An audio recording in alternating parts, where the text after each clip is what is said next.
Assalamualaikum warahmatullahi wabarakatuh. Anak-anak, mudah-mudahan kalian semua senantiasa dalam keadaan sehat ya. Kita lanjutkan kembali hari ini pembelajaran fikih. Kita memasuki pembelajaran baru ya. Hari ini kita membahas mengenai sholat bagi orang yang sakit. Pernahkah kalian melihat orang yang sholat sambil duduk atau berbaring? Nah, kenapa sih mereka tetap melaksanakan sholat sambil duduk atau berbaring?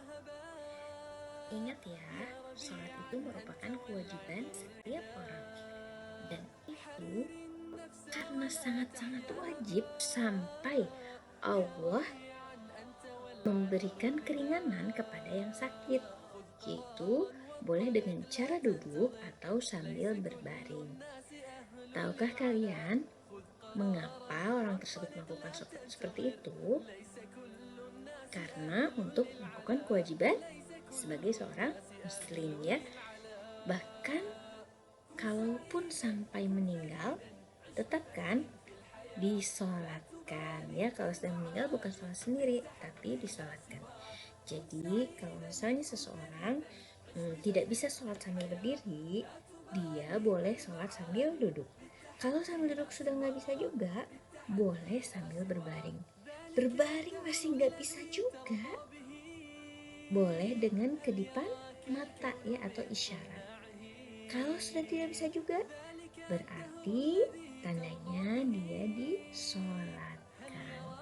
Itu betapa pentingnya sholat bagi seorang muslim. Sekarang kita akan membahas sholat dengan cara duduk. Tata cara sholat sambil duduk. Yang pertama, duduk menghadap kiblat dan berniat untuk sholat fardu ya. Seperti biasa, kita melakukan takbiratul ihram lalu membaca iftitah, al-fatihah dan surah dalam Al-Quran ya.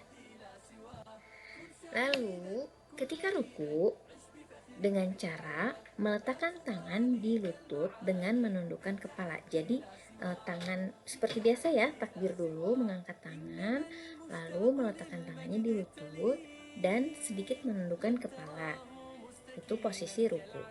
Untuk i'tidal, mengangkat kedua tangan dengan kepala ditegakkan. Itu kembali lagi ke posisi semula ya. Lalu posisi sujud yaitu dengan cara membungkukkan kepala dan badan. Lalu kemudian duduk tahiyat awal ataupun duduk tahiyat akhir dilakukan semampunya. Sholat diakhiri dengan salam dengan menolehkan wajah ke kanan dan ke kiri. Ini seperti biasa ya. Adapun bacaannya itu sama saja seperti melakukan sholat seperti biasanya. Juga jumlah rakaatnya ya. Nah, ada juga orang yang tidak bisa sholat dengan duduk. Misalnya karena sakit yang sangat parah, akhirnya menyebabkan seseorang harus sholat dengan cara berbaring. Tata cara sholat sambil berbaring, pertama, kedua kaki diarahkan ke kiblat. Kemudian, kepala ditinggikan dengan menggunakan bantal, lalu muka menghadap ke kiblat, dan seperti biasa berniat hendak sholat. Diawali dengan takbiratul ihram dengan mengangkat kedua tangan. Lalu meletakkan kedua tangan bersedekap di atas kedua antara dada dan perut. Lalu membaca Al-Fatihah seperti biasa, diawali doa iftitah, Al-Fatihah dan surat-surat. Lalu melakukan ruku dan sujud hanya dengan menggunakan isyarat saja, karena di sini ketika berbaring agak sulit ya untuk menundukkan kepala, maka cukup menundukkan sedikit dengan isyarat dan berniat itu melakukan ruku ya, dengan membaca bacaan ruku juga bacaan sujud. Lalu untuk tahiyat awal dan akhir sesuai kemampuan atau dengan isyarat. Kedua tangan saat melakukan tahiyat awal dan akhir tidak di atas perut ya, tapi disimpan di sisi, jadi tidak bersedekap lagi. Lalu salam dengan menolehkan ke kanan dan ke kiri. Sama ya, adapun bacaan sholat semuanya sama seperti sholat biasanya, hanya dalam gerakannya saja yang berbeda. Nah, demikian anak-anak pembahasan mengenai sholat sambil duduk dan sambil berbaring. Ingat ya, ini hanya boleh dilakukan oleh mereka yang mengalami kesulitan untuk sholat sambil berdiri, bukan yang males ya.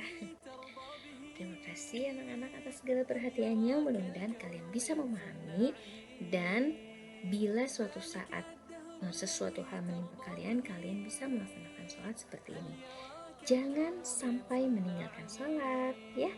Terima kasih. Wassalamualaikum warahmatullahi wabarakatuh.